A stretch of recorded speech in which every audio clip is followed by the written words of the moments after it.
if you spent the last 1 to 3 years trying to finance your feature film, you've probably already done most of the things that you were supposed to do.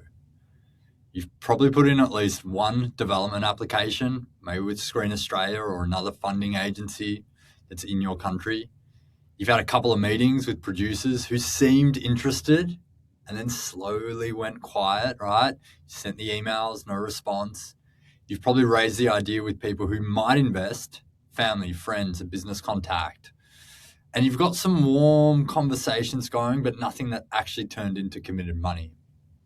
And you're holding a script you've taken through several drafts that you genuinely believe in, wondering what exactly you're doing wrong. I want to talk to you today about what's actually going wrong at this stage of the financing process, because in most cases, it isn't what you think it is. So quick context on why I'm the one telling you this. I'm a feature film producer. I've produced 12 features in the past 12 years on budgets ranging from 50K all the way up to 3.5 mil. Those films have premiered at film festivals like the Venice Film Festival. They've had theatrical releases across Australia through major distributors, and they've sold to Netflix here in Australia and New Zealand, as well as to distributors in China and the USA. So I'm not describing something I used to do. I'm also actively financing films now. I've got a film scheduled for production in November this year, which is the only reason any of this is actually current enough to be worth your time. So when a project stalls at this stage you're at, most filmmakers assume that the cause is the script or the timing, or maybe a lack of the right contacts, or maybe you're just not in that circle of filmmakers who always gets the funding. Now, sometimes one of those genuinely is the issue. More often though, the problem's actually structural, right? So what I usually see is that the film finance plan was assembled in the wrong order, and then that made every conversation after it harder than it need to be. So if you get that wrong from the start, everything downstream of that becomes more difficult. Whereas if you get it right, everything becomes much more simple. So the subheading of a book that I've recently released is called 12 Features, 12 Years, One System. Now the features and the years, they're easy enough to verify. You can go to my IMDb page. The system is what I want to talk to you about and walk you through today. Now, when I say system, I mean a defined sequence of actions that produce a predictable result. So you do X and you get Y. Film finance has enough moving parts that without a sequence, you spend years kind of reacting to problems instead of anticipating them and having a really logical sequence to walk through. So these are the 5 steps built to fix that. Let's go through them. And if you want to get a copy of my book, head to the link in the description. Step 1 is the finance first framework. And this is the backbone of everything else. So most filmmakers work on a film in this order. They finish the script, they prepare a budget, and then they build a finance plan to cover that budget. The finance first approach reverses it, right? So you start by working out what funding sources are realistically available to you. And that's going to depend on specific factors. The genre, the cast, cast you can even credibly attach, right? Your track record as a director or the director's track record, and the state of the market right now, like what is actually happening out there in the marketplace. So you assign a realistic number to each source, you add those numbers up, and the total becomes your budget. You then back the film's budget into that figure. And the consequence of doing it this way is simple. You end up with the version of the finance plan that's most likely to get financed, rather than a number that you've decided on creatively and now have to go and justify to the market. So most filmmakers at your stage are building a creative package and hoping that the money follows. But the way I've been able to get films financed so consistently is by building the finance plan first and then bringing that project to the market in a way that already makes commercial sense. So that's step 1. Step 2 is to sequence the steps. So knowing which sources of finance are available to you is one thing, but then moving through them in the right order is another. And that is where a lot of plans quietly fall apart. So I think of this as dominoes, right? Each piece knocks over the next, and then the momentum builds as each source you secure makes the next one easier to secure. If you get that order wrong, you're pushing every domino over by hand, and it's extremely hard and slow.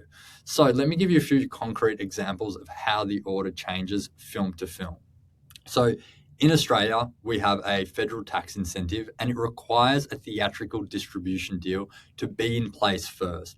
Without that deal, that part of the part of the plan that depends on the incentive falls over. So without a theatrical deal, you can't get that incentive. So securing distribution becomes the number one step in the sequence if you're making a film in Australia where you're trying to get that incentive. Another example, if your director has serious festival pedigree, they've had a short film or a feature film play at a major festival, you may be able to attach talent before all your finance is locked, which means the financing step can sit a bit further down the order and you can actually go to casting first. If your director doesn't have that festival credibility and you're starting with no money in place, usually you're best off starting with private investment, right? You make the project real in the first place, and then you start approaching sales agents, distributors, and talent with some of that finance already in place. But every film is different. So every sequence is also different, right? The job of the producer is to sequence that order in a way that makes the most sense and is going to make financing the film easier rather than harder. Most stalled projects I look at don't even have a sequence. So it's important to actually start putting this into practice. Step 3 is having materials that convert. So you can get everything else right, but if your materials are weak, you just won't get very far. Now, the screenplay is the primary one. There's no doubt about that. But in a close second is the pitch deck. So people dismiss pitch decks all the time. I don't. I've seen firsthand what a well-designed professional deck does when you're pitching to sales agents, distributor. Like, it makes people believe in the project, at least initially, and they believe that yours might be the project that they've been waiting for. Everyone's waiting for the next great project to land across their desk. A great pitch deck is going to make them believe that yours is the one. So a strong deck just increases the rate that someone moves from looking at your project to then asking to read the script. That's what you're trying to do. You're trying to increase that conversion. Once they ask for the script, though, there's nowhere to hide. If the script does not hold up, if the script does not perform, there's no amount of other work that you can do that's going to make up for a lousy script. So it still comes back to the script. Step 4 is you need to execute, right? So in many ways, this is the hardest part. It's the territory of like polite maybes that actually mean no. You know, emails that go unanswered for months, and then of course just plain out getting rejected. But there are a few things that can make this easier and a bit more survivable. So number 1, use templates. When I do outreach, whether it's warm outreach or cold outreach, I work from the same email templates that I've refined over years. So I don't rewrite these from scratch every time for every project.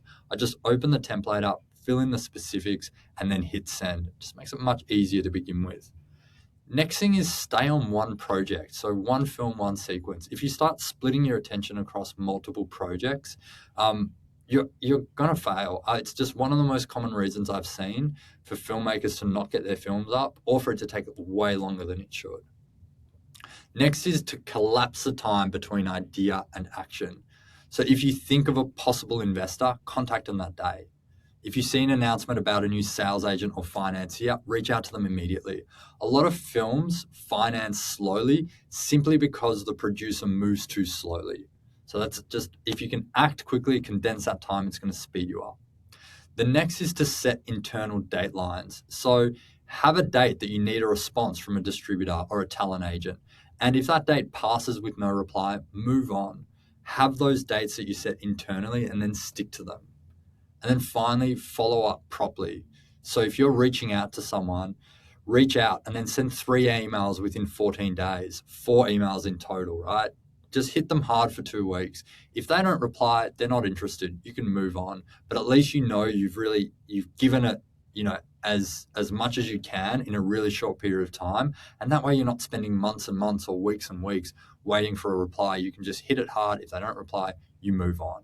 And then step 5 is just be someone who financiers can trust. So step 5 really underpins all of it. This business runs on relationships, and people put money behind people who they trust.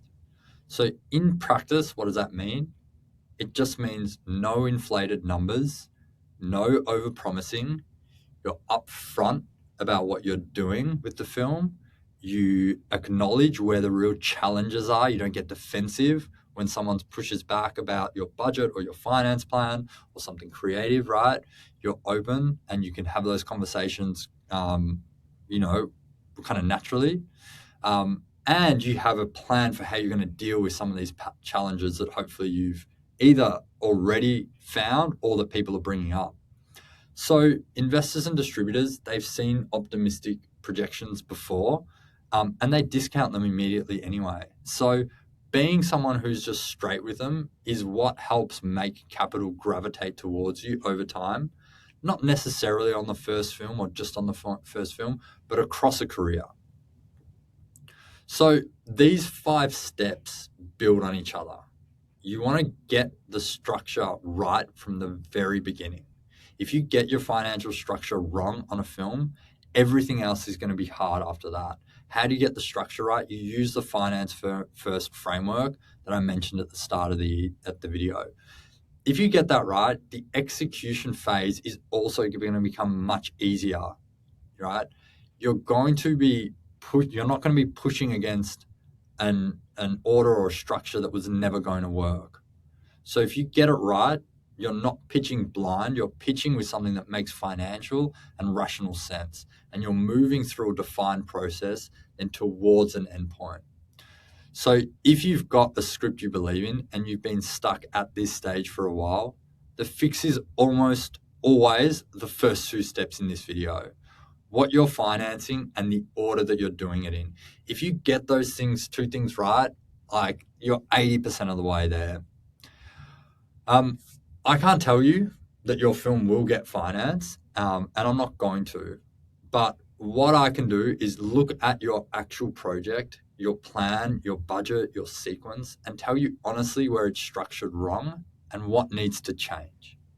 If that's useful to you, there's a link below to apply for a producer consultation with me. Until next time.